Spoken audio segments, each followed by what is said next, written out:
नमस्कार मित्रांनो, या चॅनलवर तुमचं सर्वांचं स्वागत आहे। कथेला जास्तीत जास्त लाईक करा, शेअर करा आणि चॅनलला सबस्क्राईब करा। चला तर मग आता कथेला सुरुवात करू। सकाळची वेळ होती। स्वयंपाकघरात आलं टाकलेला चहा आणि भाजलेल्या पराठ्यांचा सुगंध दरवळत होता। आरती खूपच घाईत हात चालवत नाश्त्याची तयारी करत होती। तेवढ्यात खोलीतून एक रागीट आवाज घुमला, आरती आरती कुठे मरून पडली आहेस? पटकन इकडे। आवाज इतका टक्कल होता की तिचं काळीज अक्षरशः हात धरलं। श्वास वेगाने फुलला। तिने गॅस बंद करत हात पुसले आणि खोलीकडे धाव घेतली। आतल्या खोलीत पोहोचण्याआधी तो पुन्हा गरजला, तुला ऐकू येत नाही की काय झालं? आरतीने थरथरत्या आवाजात विचारलं। किती वेळा सांगितलंय एका आवाजात माझ्यासमोर हजर हो। गिरीशने त्याच्या हातातला शर्ट तोंडावर फेकला आणि म्हणाला, आज मला ऑफिसला हा शर्ट घालायचा आहे, याला चांगली इस्त्री कर। आरतीने शर्ट उचलला आणि इस्त्री करण्यास लागली, पण त्याच वेळी बाथरूममधून पुन्हा आवाज आला, आरती बाथरूममध्ये टॉवेल नाही ठेवला का? पटकन टॉवेल ठेवून ये, मला उशीर होतोय। गडबडीत आरतीने इस्त्री सोडून टॉवेल आणला। बाथरूमच्या दरवाजाजवळ जाऊन ती म्हणाली, हा घ्या, तुला रोज सांगायला लागणार आहे का? गिरीशने टॉवेल झटकला आणि दार लावून घेतलं। आरती पुन्हा इस्त्री करायला वळली। गडबडीत पलंगाच्या कोपऱ्याला धडकली। वेदनेने तिचा चेहरा पांढरा झाला। हळूहळू चालत तिने पटकन शर्टकडे लक्ष दिलं, पण शर्ट पाहताच तिचं काळीज धस्त झालं। शर्टचा एक भाग जळाला होता। हे देवा, आता काय होणार? तिच्या ओठावर शब्द उमटले। ती भीतीने थरथरत होती। तेवढ्यात बाथरूमचा दरवाजा उघडला आणि गिरीश बाहेर आला। माझ्या शर्टला इस्त्री केली आहे का? त्याने रागाने विचारलं। आरती काहीच बोलू शकली नाही। गिरीशने शर्ट पाहताच त्याचे डोळे लालबुंद झाले। हे काय केलंस? हा माझा आवडता शर्ट होता। तो गरजला, सॉरी, चुकून झालं। आरती समजावून सांगण्याचा प्रयत्न करत होती, पण गिरीश तिच्यावर ओरडत म्हणाला, तुला एकही काम नीट करता येत नाही। त्याचवेळी शेजारच्या खोलीतून गिरीशची वहिनी प्रभा खोलीत आली। तिच्या चालण्यात एक विचित्र आत्ममुग्धता होती। भाऊ, एवढ्या छोट्या गोष्टींसाठी एवढा राग? एक शर्ट जळालाय, तुम्हाला माहीत आहे ना? या बिचारीला नीट्स काहीच जमत नाही। मी तुमच्यासाठी लगेच दादांचा शर्ट आणते, तुम्ही तो घालून ऑफिसला जा। एक गोष्ट सांगू, जर तुम्ही माझ्या बहिणीशी लग्न केलं असतं तर परिस्थिती पूर्णपणे वेगळी असती, प्रभाने हसत व्यंगपूर्ण सुरात म्हटलं। तिच्या त्या वाक्याने मागचा उपासाचा काटार तिच्या मनाला ठोसला। तिच्या डोळ्यात पाणी आलं, पण तिने कसंबसं स्वतःला सावरलं आणि डोळ्यातील अश्रू थोपटले। प्रभा निघून गेल्यानंतर घरात एक विचित्र शांतता पसरली। त्या शांततेला भेदत आरतीने धाडसाने विचारलं, तुम्ही माझ्यावर एवढा राग का करता? मला मान्य आहे माझ्याकडून चूक झाली, पण ती गोष्ट शांतपणे सांगता आली असती ना? प्रत्येक वेळी ओरडणं गरजेचं आहे का? गिरीशने रागाने तिच्याकडे पाहत उत्तर दिलं, काय म्हणालीस? यातही माझी चूक आहे म्हणायचं काय आहे तुला? नाही नाही, मी दोष देत नाही, मी फक्त एवढेच म्हणले आहे। आरतीने शांतपणे सांगण्याचा प्रयत्न केला, पण गिरीशच्या रागाने तिचं म्हणणं पूर्ण व्हायच्या आधीच तो गरजला, आता मला वागणूक शिकवतेस का? तो तिच्या केसांना धरून म्हणाला, तुला शिकवतोच आता, मला आता सोडा। आरतीने तडफडत स्वतःची सुटका केली। तिने रडक्या सुरात म्हटलं, मी पण एक माणूस आहे, अशा वागणुकीचा सामना करणं आता शक्य नाही। गिरीशचा राग आता नियंत्रणाच्या बाहेर पलीकडे गेला होता। अच्छा, काय करशील सांग, असं म्हणून त्याने तिला एक जोरदार थप्पड लावली। थप्पडचा आवाज खोलीत घुमला। तिचं डोकं भिरभरू लागलं आणि डोळ्यातून पाणी गळू लागलं। ती गप्प राहिली। दरवाजात उभा असलेला 5 वर्षाचा युवराज हे सगळं पाहत होता। एका बाजूला त्याची आई घाबरून उभी होती आणि दुसऱ्या बाजूला त्याचा वडील। तडफदार राग त्याला थरथरायला लावत होता। त्याचे कोमल डोळे वेदनेने भरले। तो धावत आपल्या आईजवळ आला आणि तिच्या गळ्यात पडत म्हणाला, बाबा, तुम्ही आईला मारू नका। त्याचा आवाज भीतीने थरथरत होता। गिरीशने युवराजकडे वळून ओरडत म्हटलं, तूही तुझ्या आईसारखाच खूप बोलायला लागला आहेस, आज तुझी अक्कल ठिकाणावर आणतो। असं म्हणून तो मुलावर हात उचलला गेला। तेवढ्यात आरती त्याच्या समोर येऊन उभी राहिली। ती जोरात ओरडली, नाही, माझ्या मुलाला हात लावायचा ही प्रयत्न करू नकोस। तिने उजला छातीशी धरलं। तिच्या डोळ्यात राग आणि निराशा दोन्हीही झळकत होत्या। गिरीशने तिला शिव्या दिल्या आणि काही वेळाने दुसरा शर्ट घालून रागाने आपली बॅग उचलली। दरवाजा धडकन लावत तो बाहेर निघून गेला। दरवाजा जोराने बंद होताच घरात एक विचित्र सन्नाटा पसरला। आरती गुडघ्यावर वर बसली, युवराजला घट्ट मिठी मारली आणि मोठ्याने रडू लागली। आई, बाबा एवढा राग का करतात? युवराजने रडत्या आवाजात विचारलं, पण आरतीकडे त्या निरागस प्रश्नाचं काहीच उत्तर नव्हतं। दोघे खूप वेळ एकमेकांना कवटाळून शांत बसले होते। आरती त्याला समजावण्याचा प्रयत्न करत होती, पण तिच्या अंतःकरणात एक वादळ उसळलं होतं। डोळ्यातून अश्रू धावत होते आणि मनातल्या आठवणींना तिच्या काळजाला चिरून टाकलं। आरती साधी, सरळ आणि संस्कारी मुलगी होती। जेव्हा ती फक्त 10 वर्षाची होती तेव्हा तिच्या आई वडिलांचा एका अपघातात निधन झालं। त्याच्यानंतर तिचं संगावपण तिच्या काकांनी केलं। काकीने तिला फारसं आपलं मानलं नाही, पण काका तिच्या पाठीशी कायम खंबीरपणे उभे होते। आरतीने शिक्षणात प्रावीण्य मिळवलं आणि नंतर एका कॉलेजमध्ये प्राध्यापिका म्हणून नोकरी पत्करली. काकांना तिच्या लग्नाची चिंता सतावत होती आणि पटकन चांगल्या घरात तिचं लग्न लावून द्यायचं हे त्यांचं स्वप्न होतं. गिरीश हे मोहनरावांचे धाकटे चिरंजीव होते. मोहनराव यांची तब्येत खालावली व चालली होती. त्यांना वाटत होतं त्यांच्या हयातीत गिरीशचे लग्न व्हावं. मोहनराव आणि आरतीचे काका दामोदरराव हे एकमेकांचे जुने ओळखीचे होते. एके दिवशी मोहनरावांनी दामोदररावांच्या घरी आरतीला पाहिलं. चांगली शिकलेली, निपुण आणि सोज्वळ स्वभावाची आरती पाहून मोहनराव भारावून गेले. तिथेच त्यांनी गिरीशसाठी आरतीचा हात मागितला. पण ही गोष्ट एवढी सोपी नव्हती. गिरीशची वहिनी प्रभा आजी अतिशय धूर्त आणि स्वार्थी स्वभावाची होती. या लग्नामुळे खूप अस्वस्थ होती. तिला वाटत होतं की गिरीशचं लग्न तिच्या बहिणीशी व्हावं. तिला विश्वास होता की तिची बहीण तिचं सर्व वर्चस्व टिकवायला मदत करेल. प्रभा मोहनरावांनी म्हणाली, बाबा, आरती चांगली मुलगी आहे, पण माझ्या बहिणीशी तिचं काहीच तुलना नाही. गिरीश एवढा लायक आहे तर त्यासाठी मुलगी लाखात हवी. पण मोहनरावांनी प्रभाच्या बोलण्याकडे दुर्लक्ष केलं. त्यांनी गिरीशला या स्थळासाठी तयार केलं. गिरीश आणि आरतीचं लग्न मोठ्या थाटामाटात झालं. सुरुवातीचे काही महिने सगळं आनंदी झालं, छान चाललं. आरतीने लग्नानंतर आपली नोकरी सोडली, कारण गिरीशला वाटत होतं तिचं घर सांभाळणं महत्त्वाचं आहे. आरतीने संपूर्ण प्रयत्न केला की ती सगळ्यांना खुश ठेवेल. तिने प्रभालाही मान दिला आणि तिला नेहमीच मोठ्या बहिणीचं स्थान दिलं.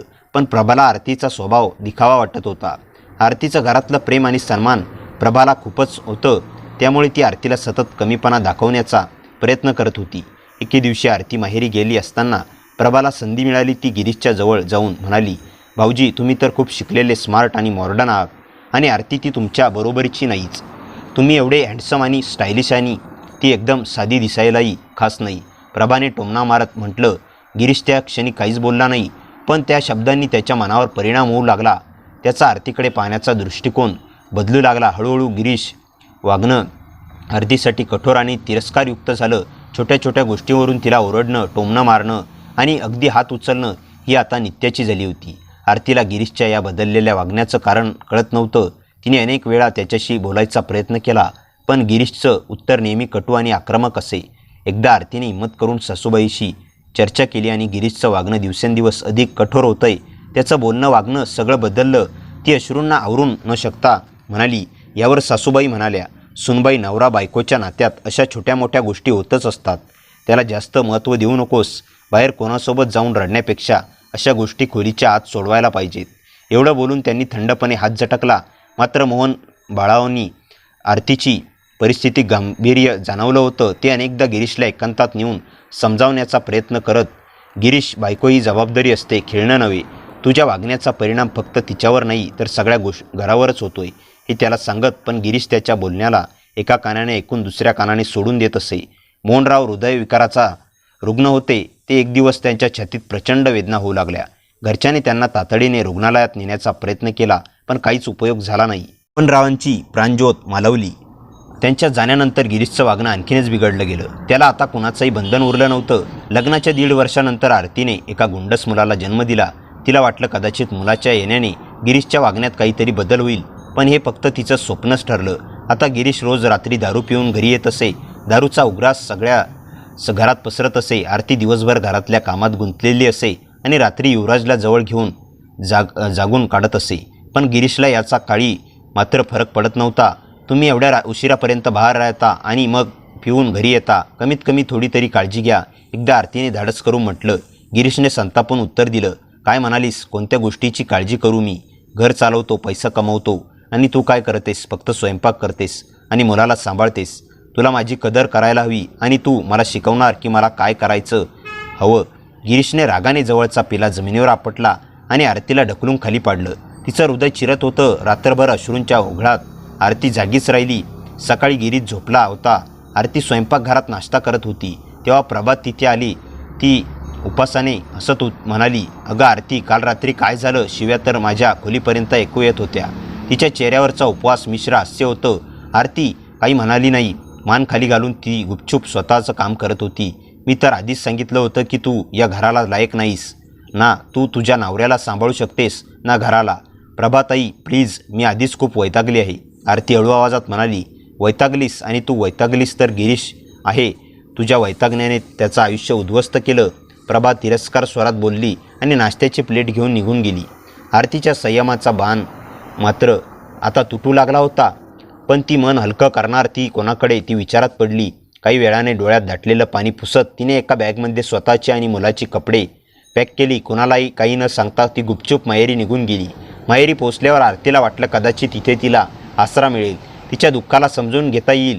पण जशी तिने आपल्या काका काकींना आपली व्यथा सांगितली, पण जशी तिने आणि त्यांच्या प्रतिक्रिया ऐकून ती आतापर्यंत आदरली. काका काकी काही वेळ दुसऱ्या खोलीत बोलत होते. मग बाहेर येताच काकींनी दीर्घ श्वास घेत आरतीला समजावलं. आरती, प्रत्येक घरात थोडेफार वाद होतातच आणि कधीकधी माणूस रागात मोठ्याने बोलतो, पण म्हणून एवढा मोठा भाऊ करण्याचं योग्य नाही. तुला समजायला हवं, या गोष्टी सहन करणं आणि संसार चालवणं हे तुझं कर्तव्य आहे. आरती धक्का बसल्यासारखी ऐकत होती. काही बोलायच्या आतच काकी पुढे म्हणाल्या, मुलीचं घर म्हणजे तिचं सासरचं असतं. तू भांडण करून इथे राहायला आलीस तर समाज आमच्यावर तर काय बोलेल. आम्हाला आमच्या मुलीची लग्नही करायची आहेत. कसंही करून पण तुझं संसार टिकव. आरतीचं मन उद्विग्न झालं. काकींनी शांतपणे उत्तर देण्याचा तिचा प्रयत्न यशस्वी ठरला. काकी, मला त्या नरकात परत जायचं नाही, ती म्हणाली. तेव्हा तिचे काका दामोदरराव रागाने म्हणाले, आता खूप झालं आरती, आमच्याशी वाद घालू नकोस. आम्ही तुझ्या भल्यासाठी सांगतो आहोत. शांत डोक्याने विचार कर, सगळं ठीक होईल. त्या रात्री आरती छताकडे एकटक बघत होती. डोळ्यातून वाहणाऱ्या अश्रूंमध्ये वेदना आणि राग दोन्ही होते.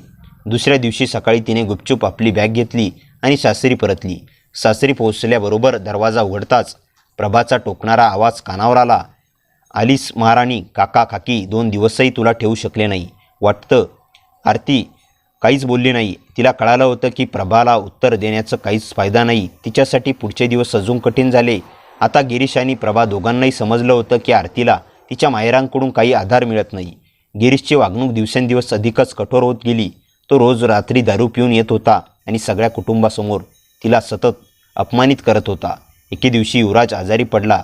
रात्रभर तापाने फणफणत असलेल्या मुलाबरोबर आरती जागी राहिली. तिने गिरीशला कितीतरी वेळा उठवण्याचा प्रयत्न केला, पण तो झिडकारून म्हणाला, मला झोपू दे, आणि तसंही हे सगळं तुझं काम आहे, माझं नाही. दुसऱ्या दिवशी सकाळी जेव्हा आरतीने युवराजला डॉक्टरांकडे घेऊन जाऊ म्हटलं, तेव्हा गिरीशने स्पष्ट उत्तर दिलं, डॉक्टरांकडे जायचं असेल तर शिक्षा करून जा, माझ्याकडे वेळ नाही. आरती पूर्णपणे तुटून गेली होती. तिच्या मनात एकच विचार होता, कसला गोंधळ झालाय. ती युवराजला डॉक्टरकडे घेऊन गेली, त्याच्यावर उपचार केले. आरतीने त्या जीवनातला आपली नियती मानली होती. समय यथासांग जात होता, पण आज जेव्हा शर्ट जळल्यामुळे गिरीशने आरतीला ज्या प्रकारे मारलं ते पाहून तिचा मुलगा युवराज अजून घाबरला होता. आपल्या आईला चिटकून तो थरथरत होता. घाबरलेल्या डोळ्यात भय आणि वेदना होती.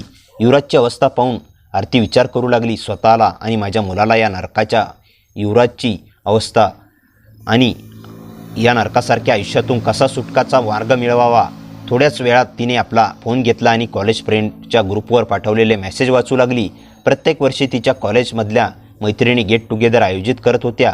आज त्याच विषयावर चर्चा चालू होती. ती नेहमी गेट टुगेदरमध्ये जाण्याबद्दल विचार करत होती, पण गिरीशच्या भीतीमुळे त्या सहभागी येऊन टाळत होती. पण यावेळी तिने स्वतःला थांबवण्याचा प्रयत्न केला नाही. 2 दिवस निघून गेले आणि आज गेट टुगेदरचा दिवस होता. गिरीश गेल्यानंतर आरती तयार झाली आणि युवराजला सोबत घेऊन घरातून निघाली. तिथे पोचल्यावर आपल्या मैत्रिणींनी भेटून आरतीच्या चेहऱ्यावर कितीतरी वर्षानंतर हास्य आलं होतं. तिची बेस्ट फ्रेंड डालका तिला पाहताच म्हणाली, आरती तू आहेस, तुला काय झालंय? एकेकाळी तुझ्या सौंदर्याने सगळ्यांनाच मोहित केलं होतं आणि आता तर चेहऱ्यावर तेज गायब झाला आहे. आधी आरतीने विषय टाळण्याचा प्रयत्न केला, पण अलकाच्या नजरेतून गळ्यावर आणि हातावर पडलेल्या वन पाहून ती थोडी दचकली. हे कसं वळ आहे? अलकाने विचारलं. आरतीला उत्तर देणं कठीण झालं. मग अलकाने बारकाईने विचारल्यावर तिच्या डोळ्यातून अश्रू ओघळले. आरतीने आपली सगळी कथा सांगितली, कशा प्रकारे ती गेल्या 1 वर्षापासून गिरीशचा अत्याचार सहन करत आहे. हे एक अलकाच्या डोळ्यातही पाणी आलं. काही क्षणी ती शांत राहिली. नंतर ती कंठ दाटलेल्या आवाजात म्हणाली, आरती तुला वाटत नाही का की तू स्वतः आणि तुझ्या मुलाचंही आयुष्य उद्ध्वस्त करत आहेस? तुझी सर्वात मोठी चूक आहे की तू तुझ्या हिटलर नवऱ्याचा आदेश मानून तुझ्या नोकरी सोडली. अगं तू आजच्या काळातील मुलगी आहेस, शिकलेली आणि हुशार आहेस, मग असं एवढा अन्याय सहन करू का शकतेस? अलकाच्या शब्दांनी आरतीला गोंधळून टाकलं. ती गप्प होती, पण प्रत्येक शब्द तिच्या कानावर गडगडत गेला. दुसरीकडे सगळे मित्रमैत्रिणी नाचत गात होते आणि आरती अलका दोघे आपल्या बोलण्यात व्यस्त होत्या. घरी परत येताना अलकाने तिला आपल्या गाडीतून सोडलं, पण जाता जाता तिने तिला सांगितलं, तुला कधी गरज लागली तर मला फोन कर. आरती घरी परत येताना विचारमग्न होती. ती घरी पोहोचली आणि गिरीश अजून घरी आला नाही हे पाहून सुटकेचा श्वास घेतला. कारण जर त्याला याबद्दल माहीत झालं असतं तर आरतीला काही सुटका मिळाली नसती. दुसऱ्या दिवशी सकाळी युवराजला शाळेत पाठवल्यानंतर आरती गिरीशसाठी नाश्ता बनवू लागली. तेवढ्यात गिरीश त्याच्या खोलीतून बाहेर येऊन नाश्ता करण्यासाठी जात होता की अचानक प्रभा खोलीत आली. तुमच्या बायकोला थोडं ताब्यात ठेवा, महाराणी काल दिवसभर गायब होती.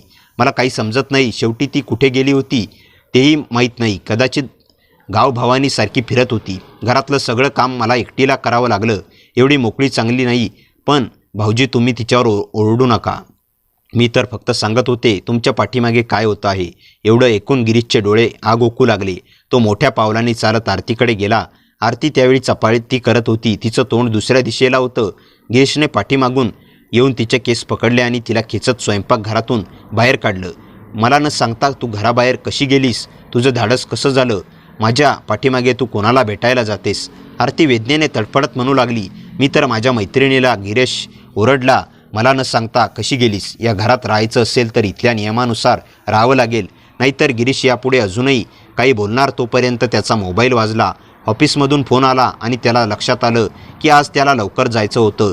गिरीशने आरतीला पटकन जमिनीवर ढकलून नाश्ता न करता घरातून बाहेर गेला.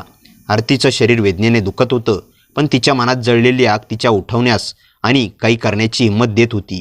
तिने डोळ्यातले अश्रू पुसले आणि ठरवलं, आता मी स्वतःचा आणि माझ्या मुलाचं आयुष्य सुधारण्यासाठी काहीतरी करणार. तिने घरातलं काम पूर्ण केलं आणि आपला जुना लॅपटॉप चालू केला होता. सगळे सर्टिफिकेट्स काढले आणि आपल्या कामाची माहिती अपडेट करत आत्मनिर्भर होण्याचं ठरवलं. तिने शहरातील प्रत्येक कॉलेज आणि शाळांच्या वेबसाईटवर जाऊन नोकरीच्या वॅकन्सी शोधू लागली. अनुभव असलेल्या लोकांची मागणी होती, पण तिच्याकडे अनुभव नव्हता. आता तर 7 वर्षाचा मोठा अंतर पडला होता. तरीही तिने हार मानली नाही. ती जास्त ठिकाणी ईमेल्स आणि अर्ज पाठवत राहिली. संध्याकाळच्या वेळी आरती लॅपटॉपवर नोकरीसाठी उत्तराची प्रतीक्षा करत बसली होती. तेवढ्यात दरवाजा मोठा आवाज करत आला. आरतीने चकित होऊन दरवाजा उघडला. समोर गिरीश उभा होता. त्याच्या हातात एक लिफाफा होता. आरतीने तो लिफाफा घेतला आणि आत जाऊन उघडला. कागदावर लिहिलेले प्रत्येक शब्द एखाद्या हातोड्यासारखे तिच्या आत्म्यावर घाव करत होते. घटस्फोट. आरती थरथरत म्हणाली, हो. गिरीशने थंड आवाजात उत्तर दिलं. आणि हे लक्षात ठेव, युवराज माझ्याजवळ राहील, कारण तू बेरोजगार आहेस. तू काही कामधंदा करत नाहीस, त्यामुळे तू त्याची देखभाल करण्यास लायक नाहीस. आरतीने कागदाकडे पाहिलं आणि मग तिची नजर युवराजच्या चेहऱ्यावर गेली. तिच्या डोळ्यात पाणी होतं. तिचं मन करत होतं हंबरडा फोडून रडावं, पण तिने स्वतःला कमजोर होऊ दिलं नाही. ही जर आज हरली तर युवराजचं आयुष्य बर्बाद होईल. ही काहीतरी करावं लागेल. तिने ठरवलं. तिने संयमाने विचार केला आणि रात्रभर हाच विचार करत राहिली की तिला काय करायला हवं. दुसऱ्या दिवशी सकाळी तिने अलकाला फोन केला. अलका, मी आता या घरामध्ये क्षणही राहू शकत नाही. आरतीचा आवाज थरथरत होता. काय झालं? आरती. अलकाच्या आवाजात चिंता होती. गिरीश मला घटस्फोट देण्याचा विचार करत आहे आणि तो युवराजला माझ्यापासून दूर करणं आहे. मी माझ्या मुलापासून दूर होऊन जगू शकत नाही. मला तुझी मदत हवी आहे. कृपया शक्य असेल तर माझ्यासाठी एक भाड्याचं घर शोध. अलकाने पटकन उत्तर दिलं, तू चिंता करू नकोस. भाड्याचं घर शोधण्याची काय गरज आहे? तू माझ्याबरोबर राहू शकतेस. आमच्या घरी. अलका, अगोदरच माझ्या सासरच्या लोकांना माझ्यावर बोट उचलायला वेळ लागत नाही. जर मी तुझ्या घरी राहू लागले तर माझ्या चारित्र्यावर चिखल ओढून ते लोक कोर्टात माझ्या विरुद्ध हे वापरू शकतील. काही हरकत नाही आरती, मी तुझ्यासाठी एका भाड्याचं घर शोधते आणि तू काळजी करू नकोस. हीच वेळ आहे तुला स्वतःला सिद्ध करायची आणि मी तुझ्या पाठीशी आहे. अलकाने त्याच दिवशी तिच्या घराजवळ एक छोटंसं घर शोधलं. आरतीने स्वतःची आणि युवराजची कपडे पॅक केली, स्वतःला तयार केलं आणि तिच्याजवळ साठवलेले काही पैसे घेऊन संधी पाहून गुपचूप घरातून बाहेर पडली. संध्याकाळी गिरीश घरी आला. नेहमीप्रमाणे तो आरतीला आवाज देत म्हणाला, आरती, लवकर पाणी घेऊन ये. पण घरामध्ये सन्नाटा होता. स्वयंपाकघरात डोकावून पाहिलं तर तिथे कोणीही नव्हतं. त्याने युवराजच्या खोलीत देखील पाहिलं, पण तिथेही कोणी नव्हतं. मग तो परत त्याच्या खोलीत गेला. त्याच लक्ष टेबलावर ठेवलेल्या एका लिफाफ्यावर गेलं. त्याने लिफाफा उघडला आणि आत आरतीने लिहिलेलं पत्र होतं. पत्रामध्ये लिहिलेलं होतं, गिरीश, मी तुझ्यासोबत खूप वर्ष घालवली. प्रत्येक टोमणा, प्रत्येक वेदना सहन करत राहिले, पण आता मी अजून सहन करू शकत नाही. तुम्ही नेहमीच मला कमजोर समजत आलात, पण आता मी माझ्या मुलासोबत माझं नवीन आयुष्य सुरू करणार आहे. तुम्हाला जे करायचं आहे ते करा, पण आता मी तुमच्यासोबत राहणार नाही. पत्र वाचून गिरीशचं सगळं शरीर रागाने कापू लागलं. तो वेड्यासारखा सोफ्यावर बसला. त्याने आरतीला धमकावण्यासाठी घटस्फोटाचे पेपर तयार केले होते, पण त्याचा डाव उलटा पडला होता. खूप वेळ गिरीश याच विचारात हरवला. घरातले सगळे सदस्य जेवण करून झोपायला गेले होते. रात्री उशिरा जेव्हा गिरीशला भूक लागली तेव्हा त्याने स्वयंपाकघरात जाऊन पाहिलं. तिथे एका ताटात गार भाकरी आणि भाजी ठेवली होती. त्याने गुपचूप मान करून ताट उचललं आणि जेवायला सुरू केलं. त्याच्या आवडीची भाजी आणि गरमागरम भाकरी करून खायला घालणारी त्याची आरती आता नव्हती. दुसऱ्या दिवशी घरामध्ये सर्व काही सामान्य पद्धतीने चालू होतं, पण गिरीशचा आवाज नव्हता. तो खूप उदास झाला होता, पण तो अजूनही अडकून होता. त्याला वाटत होतं की आरतीला फोन करून परत बोलावणार नाही, पण त्याच्या हातात पत्नीची कमी सतावत होती. त्याचं ऑफिसचं काम विस्कळून होऊ लागलं आणि प्रेझेंटेशन खराब होऊ लागली. त्यामुळे कंपनीने त्याला कामावरून काढून टाकलं. त्यानंतर त्याला चांगली नोकरी मिळाली नाही. तो सध्या एका कंपनीत काम करू लागला आणि दुसऱ्याकडे आरती, जी भाड्याच्या छोट्या घरात राहत होती, तिला जाणीव झाली की हे संकट तिची शक्ती पारखण्यासाठी आलं आहे. आरतीने ठरवलं की तिचं लक्ष मुलाला सुरक्षित बालपण, उज्ज्वल भविष्य देण्यात असेल. पण पैशाची तंगी प्रत्येक दिवशी वाढत होती. तिने पुन्हा शाळा आणि कॉलेजमध्ये नोकरीसाठी अर्ज केले, पण प्रत्येक ठिकाणी निराशा आली. अलका तिला म्हणाली, आता तू कुठे नोकरी मिळाली नाही तर काही अडकत नाही. लक्षात ठेव, तुझ्याकडे क्षमता आहे. म्हणजे जर बाहेरचे दरवाजे बंद असतील तर तू स्वतःच्या नशिबाचा दरवाजा उघड. तुझ्यामध्ये एवढं टॅलेंट आहे की तू काहीही करू शकतेस. आजकाल सोशल मीडियाचा जमाना आहे. जर माणसात कला असेल तर तो कोणत्याही प्लॅटफॉर्मवर स्वतःची ओळख बनवू शकतो. तुझी शिकवणीची पद्धत नेहमीच चांगली राहिली आहे. तू मुलांच्या अभ्यासावर आधारित व्हिडिओ बनवून सोशल मीडियावर टाक. माझ्या बोलण्यावर विचार कर. अलका निघून गेल्यानंतर आरती स्वतःलाच म्हणाली, सल्ला तर चांगला आहे. मला याबद्दल सगळी माहिती नाही, पण जिथे आवड असते तिथे मार्ग आपोआप निघतात.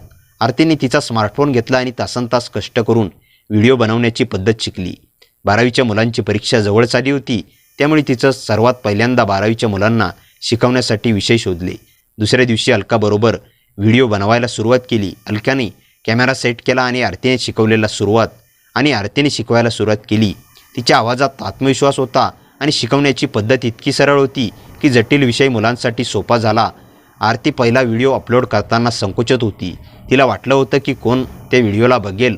अलकाला विचारलं तेव्हा अलका हसून म्हणाली, तू काळजी करू नकोस. तुझं काम एवढं चांगलं आहे की लोक स्वतः तुला शोधत येतील. फक्त धैर्य ठेव. काही दिवसात व्हिडिओवरील चांगले रिस्पॉन्स येऊ लागले. काही लोकांनी कमेंट्स केल्या. एक म्हणाला, तुमची पद्धत खूपच चांगली आहे. प्लीज पुढच्या टॉपिकवर लवकर व्हिडिओ बनवा. तर कोणी आभार व्यक्त करत म्हणाला, तुम्ही माझ्या मुलाची भीती कमी केली.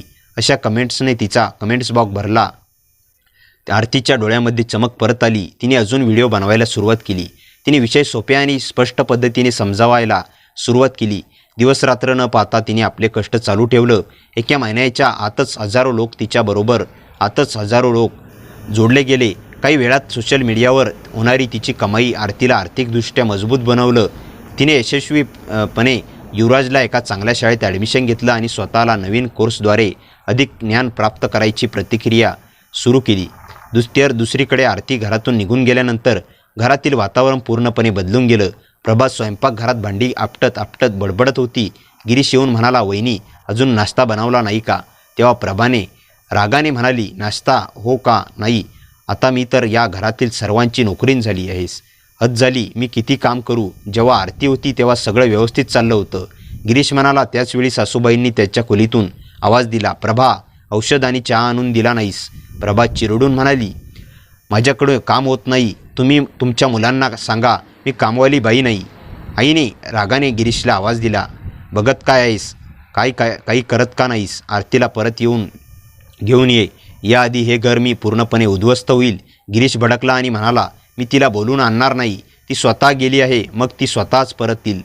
आई तू काळजी करू नकोस. थोड्याच दिवसात तिची अक्कल ठिकाणावर येईल. मी तिला चांगल्या पद्धतीने ओळखतो. त्या क्षणी दरवाजाची बेल वाजली. प्रभाने जाऊन दरवाजा उघडला.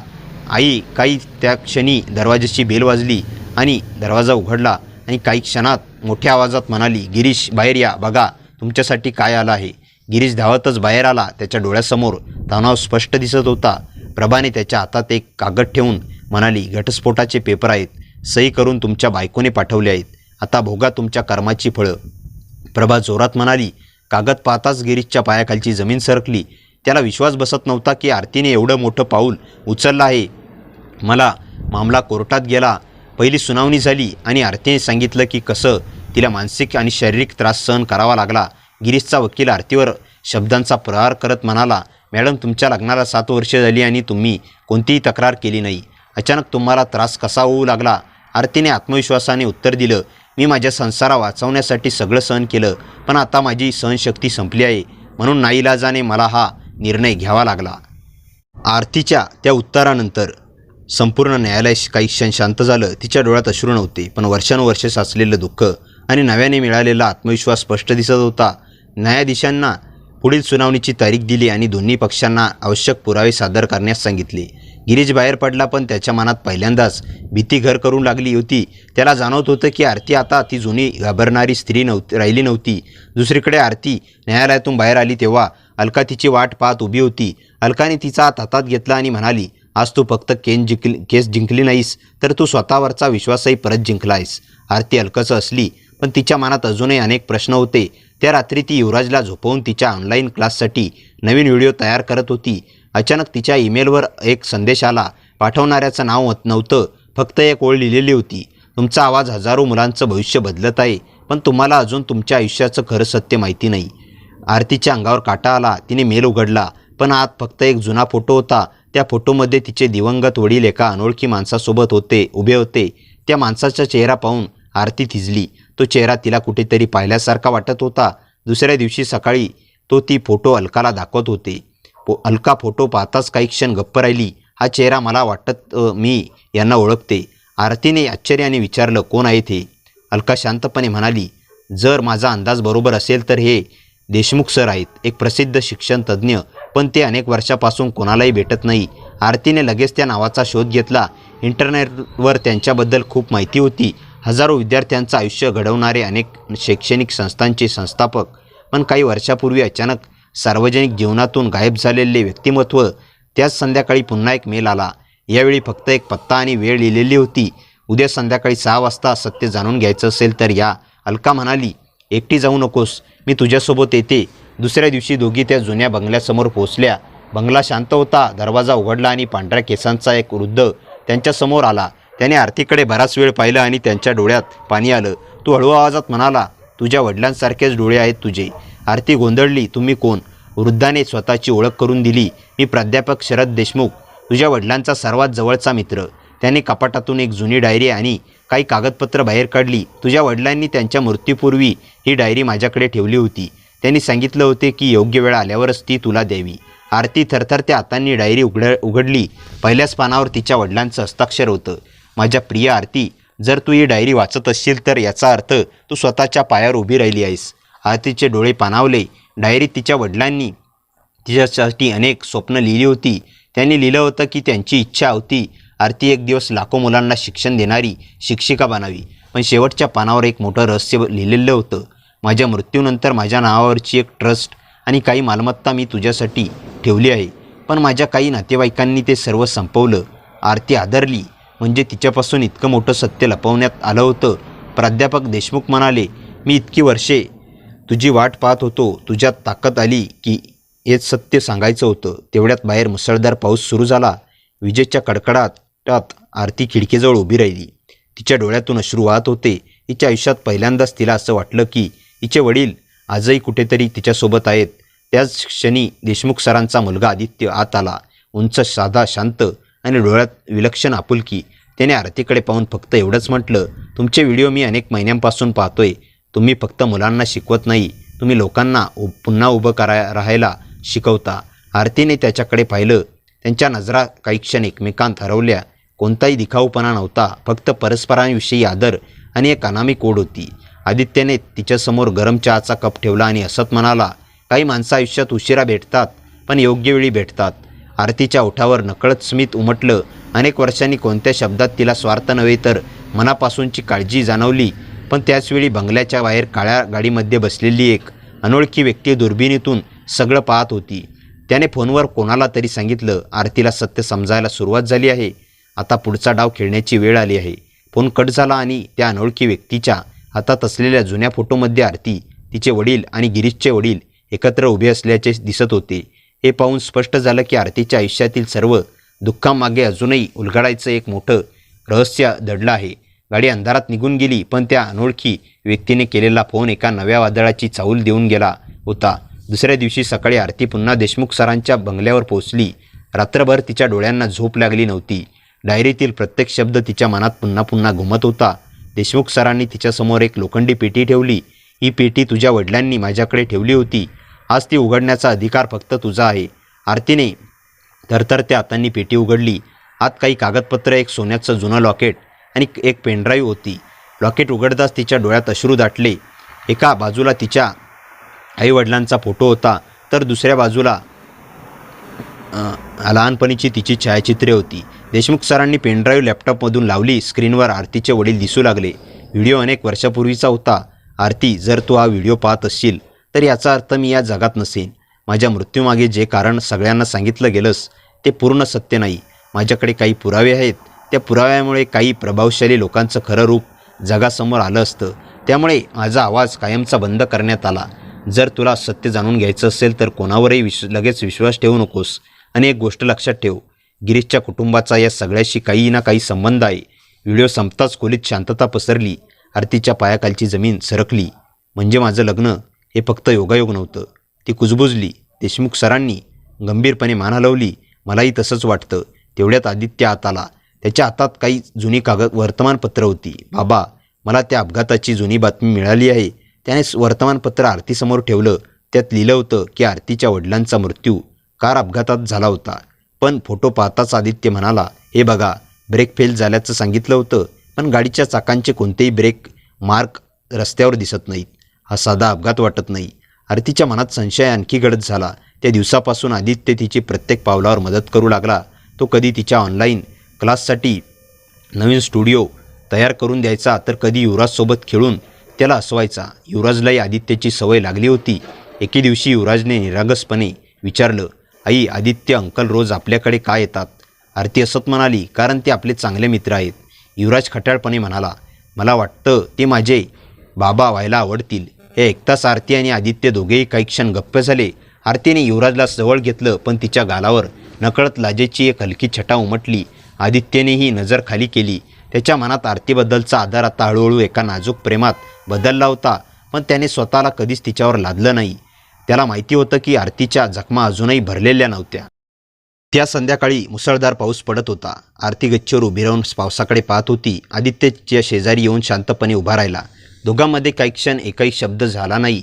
शेवटी आदित्य म्हणाला, कधी कधी पाऊस जुन्या वेदना धुवून नेतो, पण काही आठवणी कायम राहतात. आरती त्याच्याकडे वळली. मला पुन्हा कोणावर विश्वास ठेवायला भीती वाटते. आदित्यने हलक्या आवाजात उत्तर दिलं, विश्वास मागून मिळत नाही, तो कृतीतून कमवावा लागतो. मी वाट पाहू शकतो. आरतीच्या डोळ्यात पुन्हा अश्रू आले. पहिल्यांदाच तिला कोणीतरी तिच्यावर हक्क न गाजवता तिच्या मनाचा आदर करत असल्याची जाणीव झाली. त्याच क्षणी आदित्यच्या मोबाईलवर एका अज्ञात क्रमांकावरून मेसेज आला, आरतीपासून दूर राहा, नाहीतर पुढचा अपघात तुझा असेल. आदित्यचा चेहरा क्षणात गंभीर झाला. त्याने मेसेज आरतीला दाखवला नाही, पण दूरवर रस्त्याच्या पलीकडे उभी असलेली तीच काळी गाडी पुन्हा दिसत होती. गाडीच्या काचेआड बसलेला माणूस हसत होता आणि त्याच्या शेजारी बसलेला दुसरा माणूस हळू आवाजात म्हणाला, खेळ आता खऱ्या अर्थाने सुरू झाला आहे आणि या खेळात गिरीश फक्त एक प्यादा आहे. खरी सूत्र अजूनही दुसऱ्याच्याच हातात आहेत. दुसऱ्या दिवशी सकाळी आदित्यने तो धमकीचा मेसेज पुन्हा वाचला. त्याला एक गोष्ट स्पष्ट झाली होती. हा हल्ला फक्त आरतीवर नव्हता, तर तिच्या भूतकाळातील सत्य लपवण्यासाठी कोणतीतरी अजूनही प्रयत्न करत होतं. त्याने तो नंबर सायबर क्राईमकडे काम करणारा त्याचा मित्र समीरकडे पाठवला. काही तासांनी समीरचा फोन आला. आदित्य हा नंबर बनावट कागदपत्रावर घेतलेला आहे, पण एक गोष्ट लक्षात आली आहे. हा फोन गेल्यानंतर काही महिन्यात गिरीशच्या ऑफिसजवळ अनेकदा सक्रिय होता. हे ऐकताच आदित्यच्या कपाळावर आठ्या पडल्या. दुसरीकडे गिरीशही शांत नव्हता. त्याच्या नोकरीची अवस्था बिकट झाली होती. कोर्टात केस सुरू होती आणि घरातील प्रत्येकजण त्यालाच दोष देत होता. त्या रात्री त्याच्या मोबाईलवरही एका अज्ञात कॉल आला. समोरून फक्त एवढंच ऐकू आलं, आरतीपासून दूर राहा, नाहीतर तुझ्या वडिलांचं गुपित सगळ्या जगासमोर येईल. गिरीश आदरला. त्याने थरथरत्या आवाजात विचारलं, तू कोण आहेस? पण कॉल कट झाला. गिरीश लगेच त्याच्या वडिलांच्या जुन्या खोलीत गेला. अनेक वर्षापासून बंद असलेले कपाट त्याने उघडलं. कपड्यांच्या ढिगाऱ्याखाली त्याला एक जुनी फाईल सापडली. फाईल उघडताच त्याच्या हातातून ती खाली पडली. त्यात आरतीच्या वडिलांचा फोटो, काही जमीन व्यवहाराची कागदपत्र आणि एक करार होता. त्या करारावर त्याच्या वडिलांची आणि एका श्रीमंत उद्योगपतीची सही होती. त्या उद्योगपतीचं नाव होतं विक्रम राणे. गिरीशच्या चेहऱ्याचा रंग उडाला. बाबांनी माझ्यापासून हे सगळं का लपवलं? तो स्वतःशीच पुटपुटला. त्याचवेळी दाराजवळ उभ्या असलेल्या त्याच्या आईने ते कागद पाहिले आणि घाबरून म्हणाली, ती फाईल बंद कर, ती कोणालाही दाखवू नकोस. गिरीशने आईचा हात पकडला. आई, मला खरं सांग, आरतीच्या वडिलांचा मृत्यूचा आणि आपल्या घराचा काही संबंध आहे का? आईच्या डोळ्यात अश्रू आले. ती खुर्चीवर बसली आणि म्हणाली, मी अनेक वर्ष शांत राहिले कारण मला भीती होती. तुझ्या बाबांनी काही लोकांच्या दबावाखाली एक मोठी चूक केली होती, पण त्यांनी कोणाचा खून केला नव्हता. त्यांनी फक्त सत्य लपवलं होतं. गिरीश अवाक झाला. म्हणजे आरतीचं आयुष्य उद्ध्वस्त होण्यात आपल्या घराचाही वाटा आहे.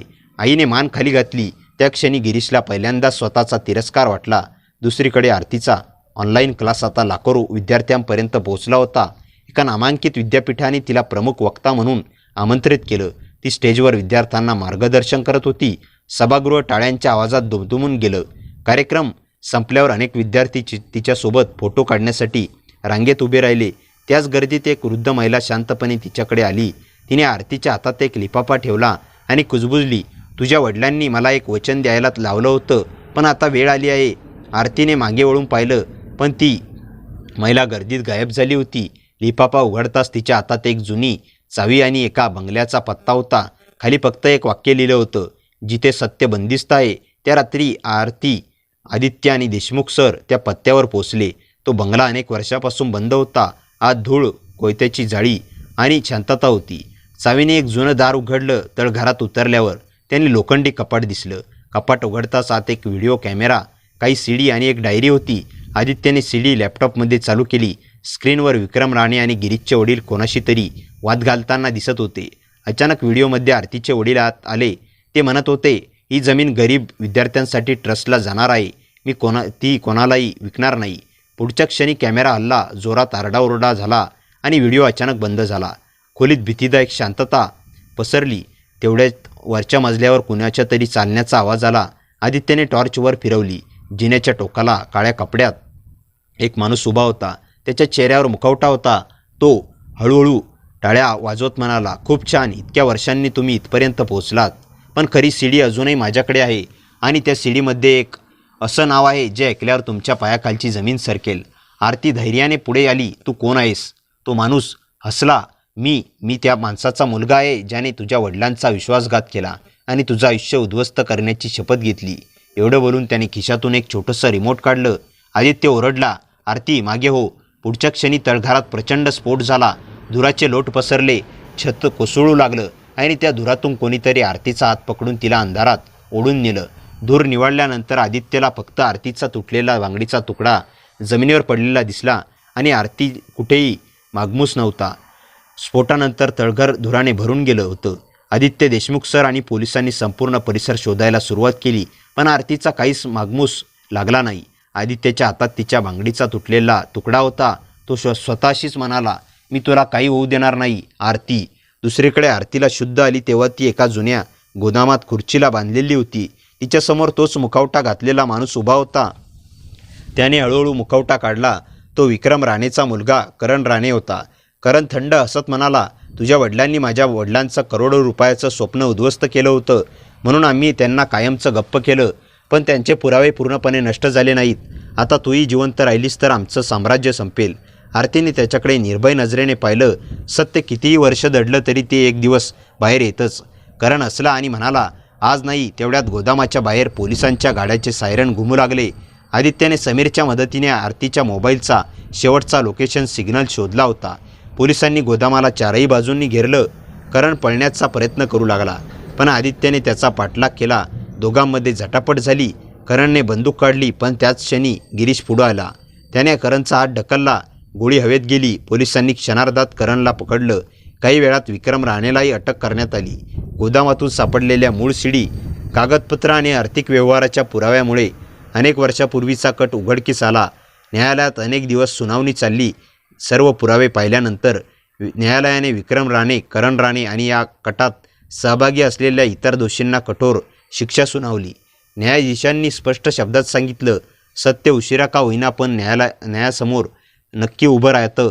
त्यानंतर गिरीश न्यायालयाबाहेर आरतीसमोर आला. त्याच्या डोळ्यात पश्चाताप होता. तो म्हणाला, आरती, मी तुला जे दुःख दिलं त्याची माफी मागण्याचाही मला अधिकार नाही. मी माझ्या अहंकारामुळे तुला कधीच समजून घेतलंच नाही. आरती शांतपणे म्हणाली, तुम्ही तुला माफ करते, पण भूतकाळात परत जाणार नाही. काही नाती संपली की त्यांना पुन्हा जोडण्यापेक्षा त्यातून शिकणं महत्त्वाचं असतं. गिरीशने मान खाली घातली. त्याला समजलं होतं की प्रेम कधीच जबरदस्तीने मिळत नाही. काही महिन्यानंतर आरतीचा घटस्फोट अधिकृतपणे मंजूर झाला. युवराजचा ताबा आरतीलाच मिळाला. तिच्या ऑनलाईन वर्ग आता देशभरातील लाखो विद्यार्थ्यांपर्यंत पोचत होते. तिच्या वडिलांच्या नावाने विश्वास शिक्षण ट्रस्ट पुन्हा सुरू करण्यात आला. गरीब आणि उत्कृष्ट विद्यार्थ्यांना मोफत शिक्षण देण्याचं तिचं स्वप्न पूर्ण होऊ लागलं. एके संध्याकाळी ट्रस्टच्या नवीन इमारतीच्या उद्घाटनाचा कार्यक्रम होता. कार्यक्रम संपल्यानंतर आदित्य शांतपणे आरती जवळ आला. त्याने कोणतेही मोठा दिखावा न करता फक्त एवढंच विचारलं, आरती, आयुष्याचा उरलेला प्रवास आपण मित्र म्हणून एकमेकांचा आदर करत सोबत चालू शकतो का? आरती काही क्षण शांत राहिली. तिने युवराजकडे पाहिलं. युवराज धावत आला. आदित्यचा हात धरला आणि हसत म्हणाला, आई, आता आपण तिघे मिळून घरी जाऊया. आरतीच्या डोळ्यात आनंदाश्रू आले. तिने आदित्यचा हात हलकेच हातात घेतला आणि हसून म्हणाली, यावेळी माझा निर्णय भीतीवर नाही तर विश्वासावर असेल. काही महिन्यानंतर साध्या आणि मोजक्या पाहुण्यांच्या उपस्थितीत आरती आणि आदित्य यांनी विवाह केला. त्या समारंभात कोणताही दिखाऊपणा नव्हता. फक्त प्रेम, विश्वास आणि नव्या आयुष्याची सुरुवात होती. देशमुख सरांच्या डोळ्यात समाधान होतं. अलका आनंदाने आरतीला मिठी मारत म्हणाली, तुझ्या आयुष्याचा खरा विजय झाला. आरतीने हसत उत्तर दिलं, विजय माझ्या एकटीचा नाही, प्रत्येक स्त्रीचा आहे, जी अन्याय सहन करता स्वतःच्या पायावर उभी राहण्याचं धैर्य दाखवते. सूर्यास्ताच्या सोनेरी प्रकाशात आरती, आदित्य आणि युवराज हातात हात घालून पुढे चालत होते. मागे राहिल्या होत्या वेदना, अपमान आणि अंधार. पुढे होता विश्वास, प्रेम आणि नव्या आयुष्याचा उज्ज्वल मार्ग. अशा प्रकारे संघर्ष, रहस्य, न्याय आणि नव्या आशेने भरलेला आरतीच्या आयुष्याचा प्रवास सुखांत झाला. मित्रांनो, कथा कशी वाटली कमेंटमध्ये नक्की सांगा. कथेला जास्तीत जास्त लाईक करा आणि हाईप करा आणि आपल्या मित्रमैत्रिणींमध्ये शेअर करा. आणि हो, चॅनलवर नवीन असाल तर चॅनलला सबस्क्राईब करायला विसरू नका. भेटूया पुन्हा अशाच इंटरेस्टिंग आणि धमाकेदार कथेसह. तोपर्यंत हसत राहा, खुश रहा. धन्यवाद.